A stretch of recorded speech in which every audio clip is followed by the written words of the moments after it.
Bonjour, nous allons à travers ce tuto voir comment simuler une porte logique non avec un interrupteur en entrée.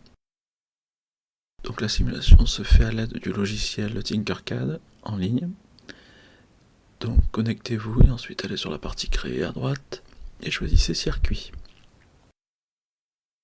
Vous allez récupérer une carte Arduino qui va nous servir à l'alimentation de l'ensemble du circuit grâce à son 5 volts qu'elle est capable de générer. On utilise cette carte plutôt qu'un générateur puisque dans le câblage réel on fera la même chose. On récupère ensuite une platine de test et on va relier le 5 volts de la carte Arduino sur la ligne du plus en haut qui est connectée de manière horizontale et ensuite le GND de la carte Arduino sur la ligne de moins en bas qui est aussi reliée de manière horizontale.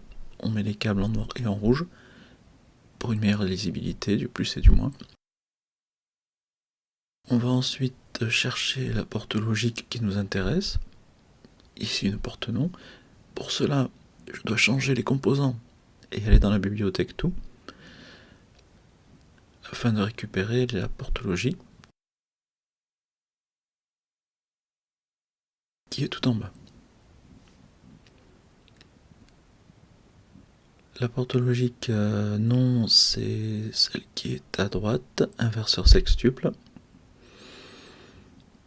Et je vais placer ce circuit convenablement, c'est-à-dire pas dans la partie haute ou la partie basse qui m'amènerait à avoir un court-circuit entre les pattes, mais plutôt au milieu de la platine de test, comme ceci. C'est un 74HC04, donc je vais chercher de la documentation sur ce circuit.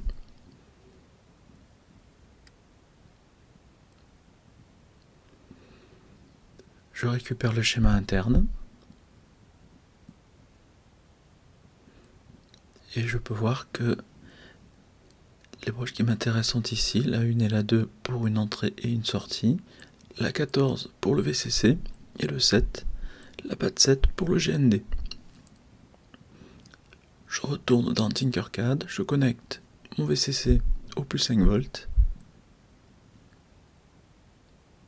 si possible en rouge.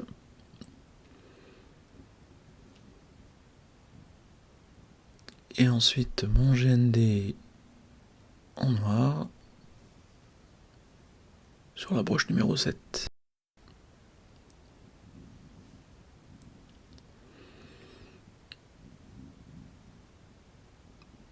Je vérifie, effectivement, mon entrée 1, ma sortie 2.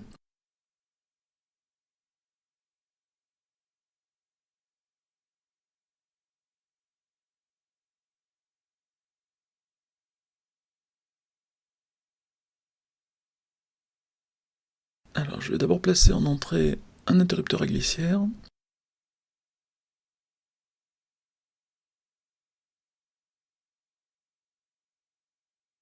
Une des pattes de l'interrupteur, je vais la connecter au plus 5 volts.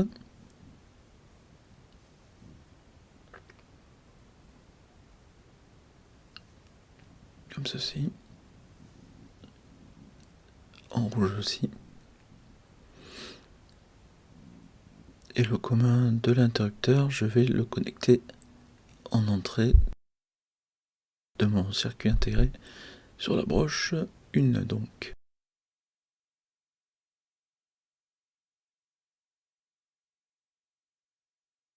Je change la couleur et je mets du vert pour différencier mon fil.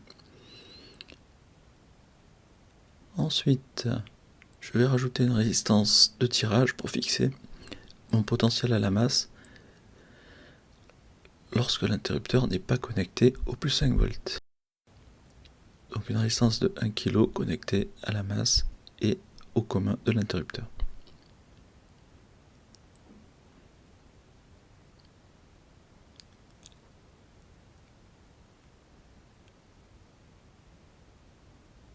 Je vais ensuite relier à ma sortie une résistance et une LED. La résistance pour protéger la LED contre les surintensités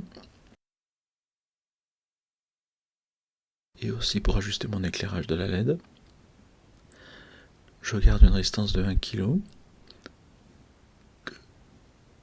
que je connecte donc à la broche 2 du circuit ici. Et ensuite je récupère une LED en faisant bien attention de vérifier où se trouve la cathode et l'anode. L'anode à droite, la cathode à gauche. Et je branche correctement l'anode sur la résistance. Et ma cathode à la masse.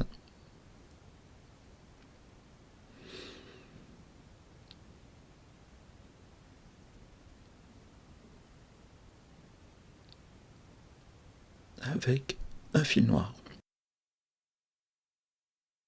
Le câblage est terminé. Je vais donc lancer la simulation. Au départ, l'interrupteur est sur du 5 volts, donc la LED est éteinte. Et quand je glisse mon interrupteur à droite, il passe sur du 0 volt et je récupère le 1 en sortie qui vient éclairer ma LED. J'ai bien réalisé un inverseur au niveau de mon câblage.